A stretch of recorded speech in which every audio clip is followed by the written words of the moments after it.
Good afternoon, YouTube, what's up? I'm gonna stop doing that because that's kind of silly. Anyway, I'm going to work today. If you guys can tell,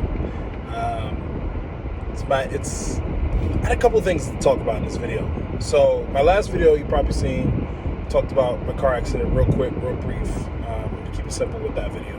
This video we're going to go a little bit more extensive into some things that's been going on. So a couple things in regarding what's going on. So first thing is, main thing, Turo is now sent pretty much everyone a memo in regards to airport transactions when it comes to renting out your vehicle, and then locations, accuracy of locations when it comes to renting out your vehicle. So perfect example.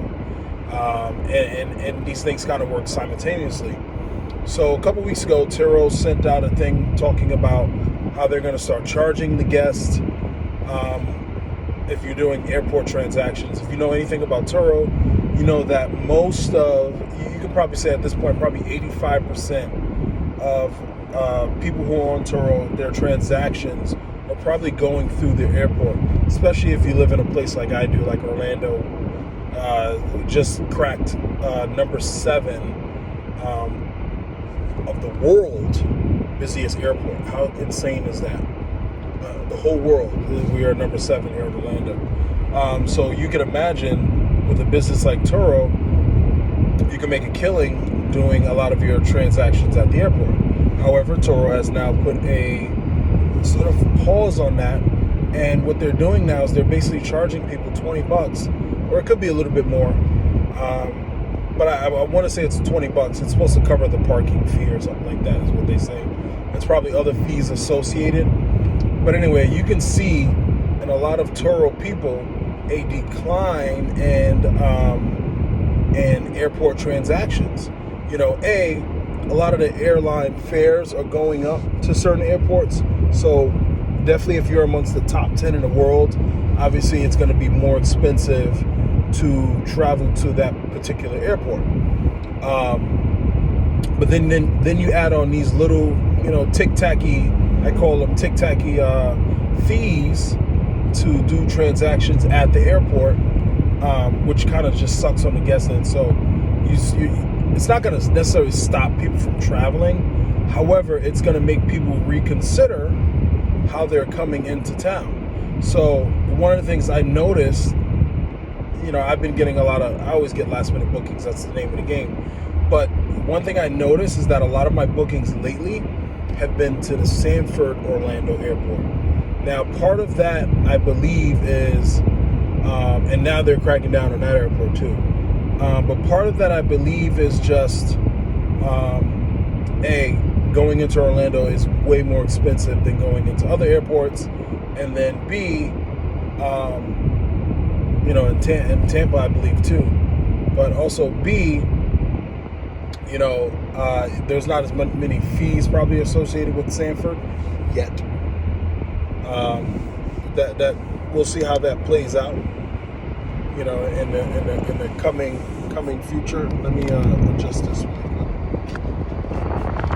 Sorry, guys. Okay. But we'll see how that plays out in the coming future. The other thing, other than the airport stuff, the other thing that's happening to me, which is good news. I've been trying to get a business gas card. So I applied 2 cards. I applied a couple cards, but I'm gonna tell you the ones I got approved for. And right now my credit situation isn't that great because I use a lot of my personal credit to buy cars, which don't do it. Because I don't have enough business credit, so I'm PGing. So things like down payment, et cetera, et cetera.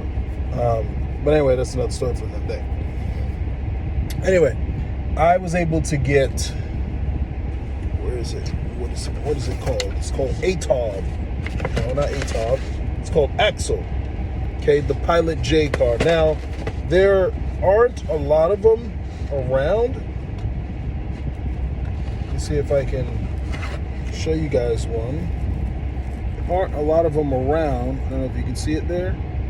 there aren't a lot of them around. Now, in Florida, there are actually a couple of them, but they're mostly North Florida, which I'm okay with. Because when I do take my trips, if I need to drop off, etc., I'm going to definitely be using that to gas up.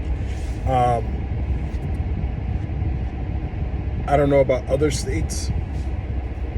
Comment, below if you guys know if any Axle or Pilot J gas stations in other states, like where are they located? Are they convenient for you, et cetera, et cetera? I think that's the only downfall. I've been reading the reviews, and a lot of people said that's the only downfall is like there's not a lot of them. So, like other gas stations like BP and Shell and Mobile One and all these places, there's quite a few of them around in pretty much most of the 50 states throughout America, right? Now, here's the other car that I was approved for. I was approved for, and this is after trying twice. So never give up, guys. I want to throw that out there, okay? If you get denied a couple times, don't give up. Tell them, hey, explain to me, why am I getting denied?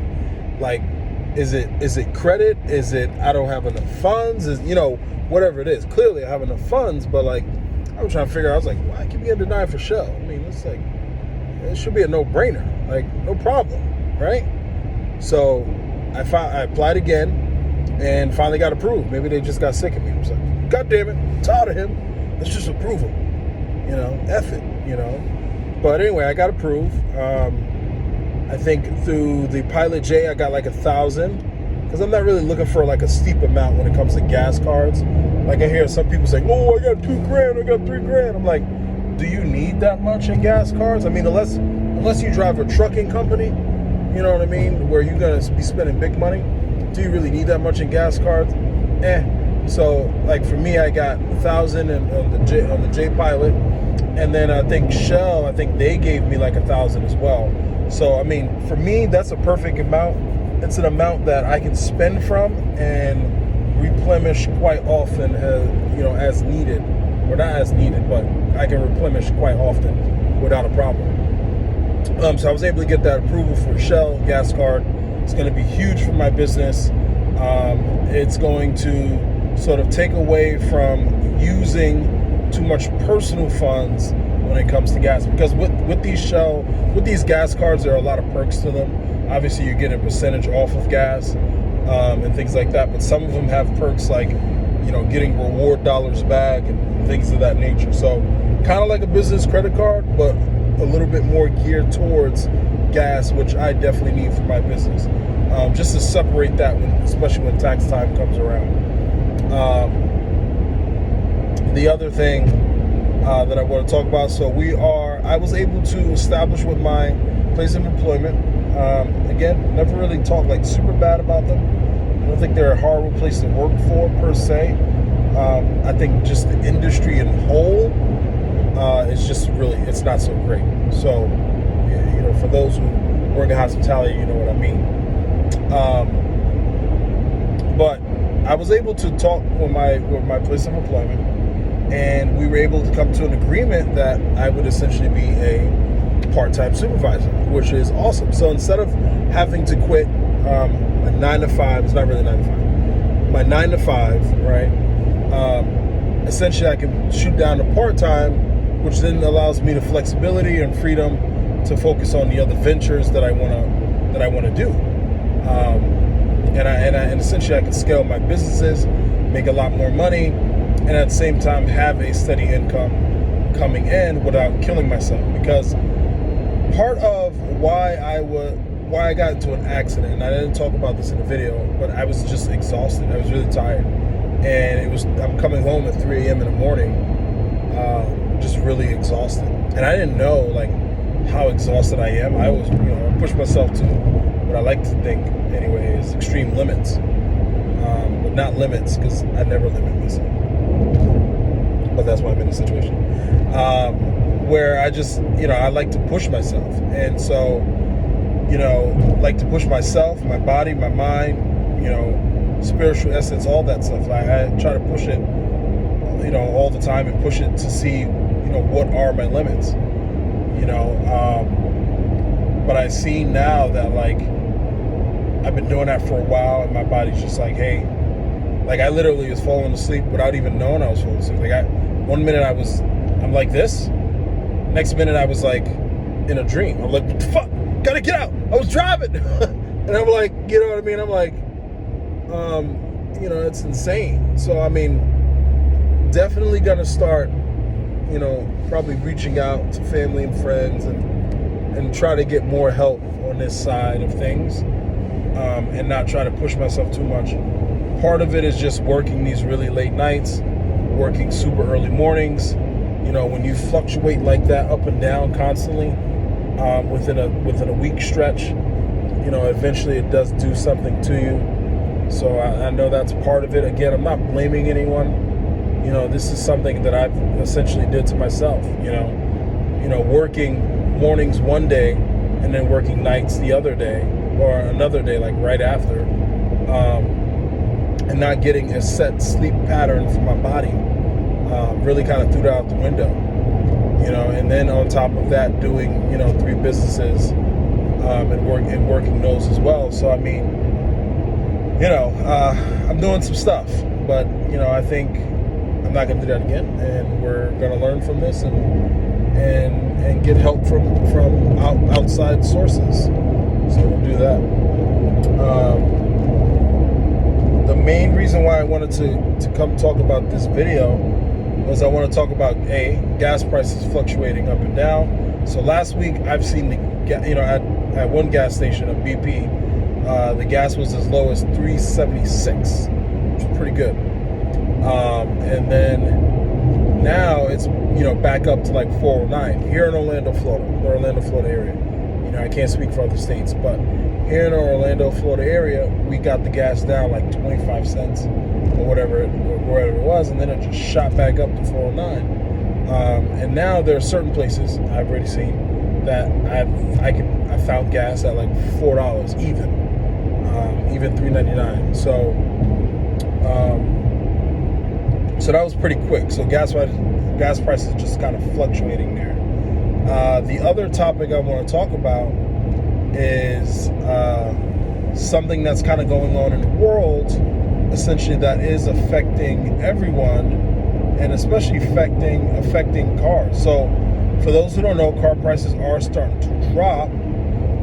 You just kind of see less and less people buying cars with the uncertainty of, you know, kind of what we're all going towards, or seem to be going towards. Again, I'm no political guy. I'm not going to speak politics here, but I have to touch base on what I see and kind of what is going on in the world, at least just put my 2 cents in, and you guys kind of tell me what you think.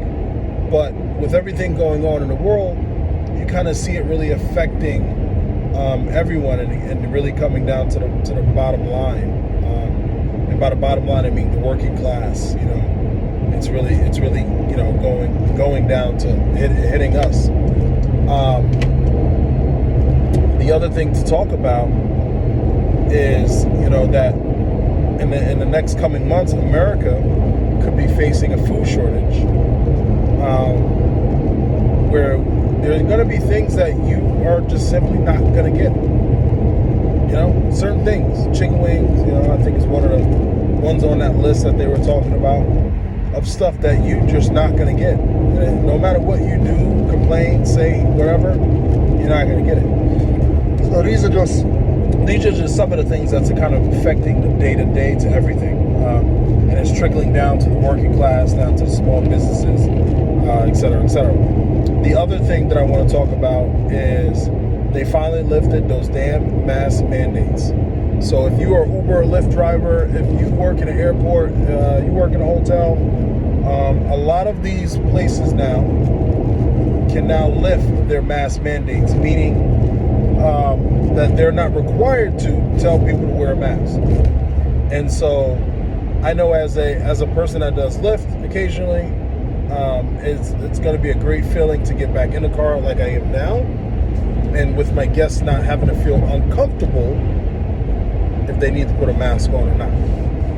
Same thing for people who are traveling in the airlines.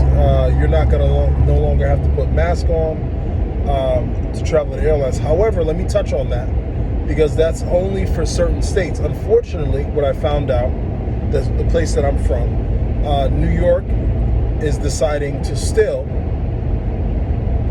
have people put masks on. Ain't that some shit? Ain't that something? I mean, Jesus Christ.